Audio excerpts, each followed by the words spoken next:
Assalamualaikum, nama saya Nurin Jaslina binti Jamaluddin. Alhamdulillah, syukur kehadrat ilahi kerana diberikan kesempatan kepada saya untuk berbicara mengenai puasa. Terlebih dahulu, saya ingin menerangkan mengenai pengertian puasa. Pengertian puasa terbahagi kepada 3. Dari segi bahasa, menahan diri daripada melakukan sesuatu.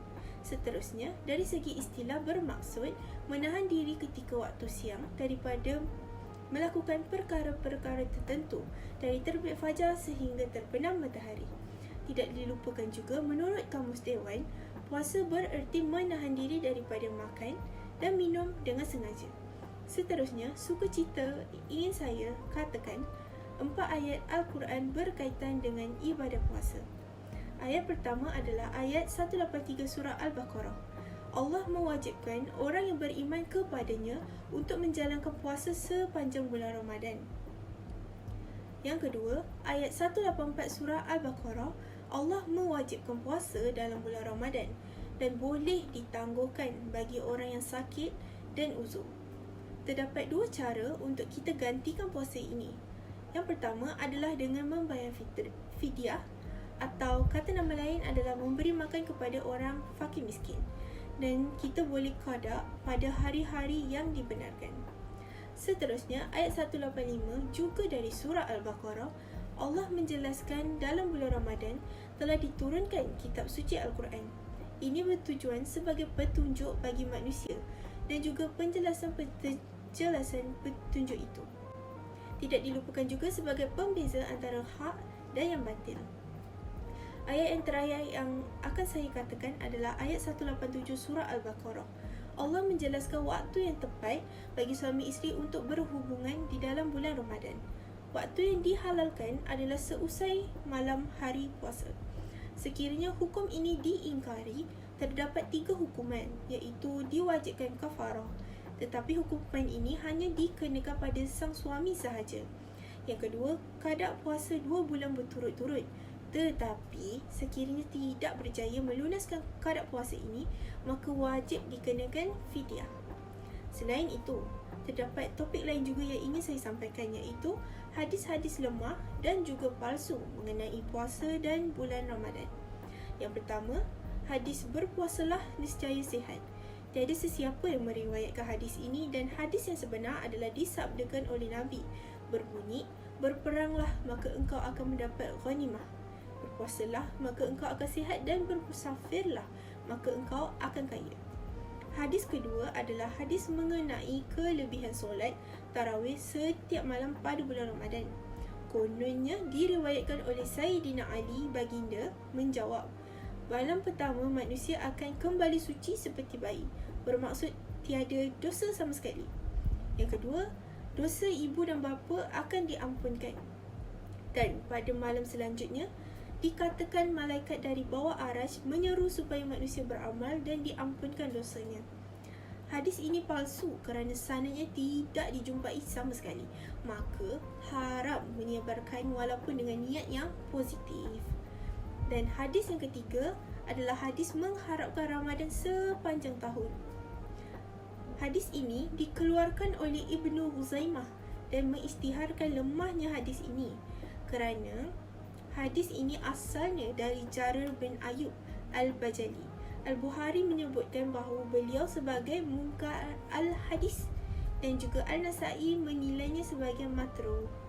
Dan yang terakhir adalah hadis fadilat puasa di dalam bulan Ramadan berada di Mekah. Hadis ini dikeluarkan oleh Ibnu Majah.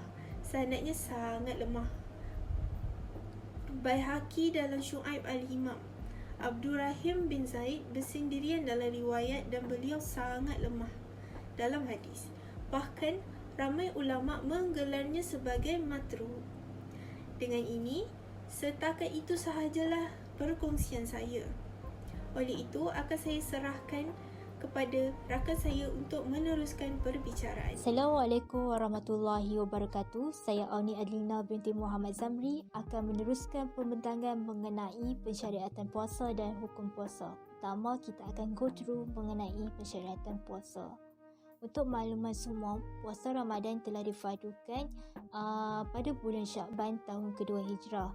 Sebenarnya sebelum itu puasa telah diketahui oleh umat Islam sebelumnya dan juga ahli kitab yang hidup sezaman dengan Nabi Muhammad SAW. Firman Allah Subhanahu Wa Taala dalam surah Al-Baqarah ayat 183 yang berbunyi, Ya ayyuhallazina amanu kutiba alaikumus siyamu kama kutiba alal ladzina min qablikum la'allakum tattaqun, yang membawa maksud, wahai orang-orang yang beriman, diwajibkan ke atas kamu berpuasa sebagaimana diwajibkan ke atas orang-orang sebelum daripada kamu supaya kamu bertakwa. Jadi secara ringkasnya di dalam slide ini menceritakan bahawa umat-umat Islam terdahulu telah pun disyariatkan puasa dan tahu mengenai puasa. Cuma yang membezakannya ialah umat Islam terdahulu hanya disyariatkan untuk berpuasa tetapi tidak wajib untuk menunaikan ibadah puasa itu. Manakala untuk umat Nabi Muhammad SAW, kita disyariatkan berpuasa dan kita juga wajib untuk melaksanakan ibadah puasa. Seterusnya, kita akan masuk ke dalam hukum puasa. Dalam slide hukum puasa ini, saya akan menekankan 3 perkara. Jadi, mari kita lihat nombor pertama. Pertama, puasa Ramadan adalah salah satu daripada rukun Islam dan termasuk kefarduan yang diketahui daripada agama secara daruri. Mana kata dalam rukun Islam itu sendiri kita dapat melihat ada dinyatakan berpuasa di bulan Ramadan. Bila bercerita mengenai rukun Islam ini, maka kita wajib melaksanakan dan mentaati segala perintah-perintah yang ada dalam rukun Islam, termasuk ibadat puasa itu sendiri. Nombor 2, orang yang mengingkari kefarduannya adalah kafir dan dia hendaklah diperlakukan sebagaimana diperlakukan terhadap orang murtad. Jadi untuk golongan-golongan ini kita dapat melihat mereka secara terang-terangan menolak segala kefarduan ibadat puasa dan tidak mahu melaksanakan perintah puasa ini. Jadi untuk mereka ini, mereka adalah kafir dan patut diperlakukan seperti mana diperlakukan terhadap orang yang murtad lah. Namun jika mereka bertaubat, maka taubat mereka akan diterima, dan jika mereka tidak mahu bertaubat, mereka hendaklah dibunuh sebagai melaksanakan hukum hudud kesalahan murtad.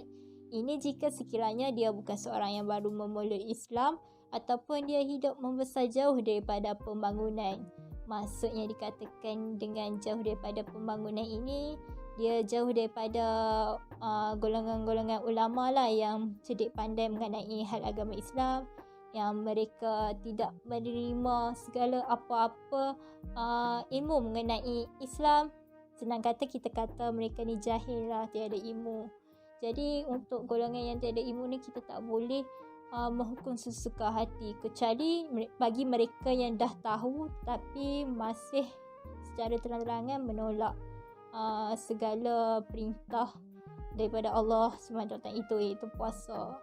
Okey, nombor 3 ialah meninggalkan puasa tanpa keuzuran dan tidak mengingkari kewajiban. Untuk kes ni pula, dia masih lagi beriman mengenai perintah puasa, tetapi dia sengaja meninggalkan puasa. Jadi untuk golongan-golongan ini, mereka adalah fasik tetapi tidak kafir. Jadi untuk pemimpin-pemimpin umat Islam, mereka wajib menahan golongan-golongan ini dan menghalang mereka daripada makan dan minum daripada di siang hari supaya terlaksana puasa kepada mereka walaupun sekadar pada zahirnya sahaja. Assalamualaikum warahmatullahi wabarakatuh. Okay, terima kasih kepada kawan saya iaitu Auni Adrina atas pembentangan sebentar tadi. Nama saya Nur Syafiqah binti Roslan bernombor mata 2020616294. Okay, hari ini saya akan menceritakan beberapa kelebihan berpuasa dari segi sains. Okay, yang pertama, meningkatkan tahap kesihatan jantung dengan mengawal tekanan darah. Satu kajian telah dibuat ke atas seseorang individu yang mempunyai berat badan yang berlebihan dan telah berpuasa selama 3 minggu atas pengawasan doktor. Keputusannya, tekanan darah dan kolesterol beliau sangat menurun secara mendadak dengan berpuasa. Yang kedua, membantu mengurangkan tahap keradangan. Kajian menunjukkan bahawa keradangan boleh membawa kepada penyakit kronik seperti penyakit kanser dan juga penyakit jantung. Dengan berpuasa, ia dapat membantu seseorang untuk mengurangkan tahap keradangan. Yang ketiga, dapat membantu mengurangkan berat badan. Apabila kita berpuasa, kita dapat mengurangkan pengambilan kalori di dalam badan dengan syarat tidak mengambil makanan yang berlebihan ketika berbuka dan juga berpuasa, serta tidak mengambil makanan yang mempunyai kalori yang tinggi. Dengan ini, ia dapat membantu kita untuk mengurangkan berat badan kita. Keempat, dapat membantu mengawal kadar gula di dalam darah. Ini membantu terutamanya kepada seseorang yang menghidap penyakit kencing manis. Hal ini kerana ia dapat membantu menghalang insulin yang boleh meningkatkan sensitiviti badan seseorang. Seterusnya, membenarkan mengangkat glukosa daripada salur darah kepada sel darah. Kesannya, gula di dalam darah akan menjadi lebih stabil dan risiko untuk mendapat kencing manis semakin kurang. Itu sahaja daripada saya. Seterusnya akan disambung oleh rakan saya iaitu Nurin Najila. Bye, Assalamualaikum. Assalamualaikum, saya Nurin Najila binti Abdul Qadir. Terima kasih kepada rakan saya Nur Syafika atas sebahagian penerangannya tentang kebaikan berpuasa. Kebaikan berpuasa yang seterusnya ialah mempercepatkan tempoh pemulihan. Seperti yang kita tahu, ketika makanan tiada dalam perut, anggota badan kita ini akan memfokuskan aktivitinya untuk fungsi-fungsi yang lain seperti metabolik dan sistem ketahanan badan berbanding dengan kerja-kerja penghadaman. Selain itu juga, kajian mendapati bahawa sistem ketahanan badan yang berada dalam usus pesakit yang berpuasa lebih baik dan bertambah baik berbanding pesakit yang tidak berpuasa. Seterusnya, kebaikan berpuasa yang keenam adalah menambah baik fungsi dan kesihatan otak. Autophagy di dalam otak ini ialah proses sel untuk menghancurkan protein dan organel yang rosak di dalam neutron tertentu. Jika protein rosak dan tidak dapat berfungsi dengan baik yang terkumpul di dalam neutron tertentu, fungsi neutron ini akan terjejas seperti penyakit neurodegeneratif. Selain itu juga, puasa ini adalah satu faktor utama dalam memulakan autophagy untuk berfungsi dengan lebih baik dan kesihatan otak kita lebih terjamin. Kebaikan berpuasa yang ketujuh adalah penghasilan hormon anti penuaan. Ketika kita berpuasa, hormon pertumbuhan ini akan dihasilkan dengan lebih banyak daripada biasa. Ini akan menyebabkan hormon anti penuaan dan hormon pertumbuhan menjadi lebih baik dapat dihasilkan dalam badan kita. Selain itu, ia juga dapat mengurangkan wajah kita ni kelihatan lebih tua dan lebih matang berbanding dari usia sebenar kita. Jadi, kesimpulan bagi tajuk ini adalah puasa ni merupakan ibadah yang dipenuhi dengan segala keistimewaan.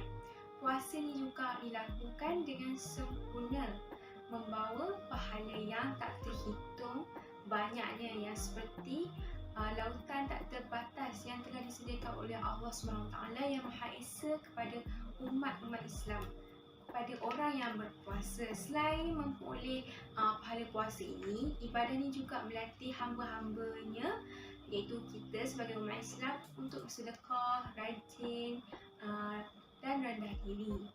Selain itu juga, orang yang berpuasa ni sebenarnya tengah berperang dengan nafsu mereka sendiri. Sesiapa sahaja yang berjaya menyekat nafsunya daripada menguasai dirinya sepanjang dia berpuasa, maka dia telah mencapai kejayaan. Kesimpulannya, melaksanakan puasa Ramadan adalah sangat wajib hukumnya, dan jika tidak dapat dilakukan pada waktunya kerana keuzuran, maka wajiblah diqadhakan. Namun begitu, lebih cantik lagi untuk seseorang Muslim seperti kita ni yang telah berpuasa Ramadan, berpuasa sunat mengikut kemampuan, kerana yang demikian menambahkan lagi pahala dan lebih mendekatkan diri kita ni dengan Allah Subhanahu Wa Taala. Sekian, terima kasih daripada kumpulan kami.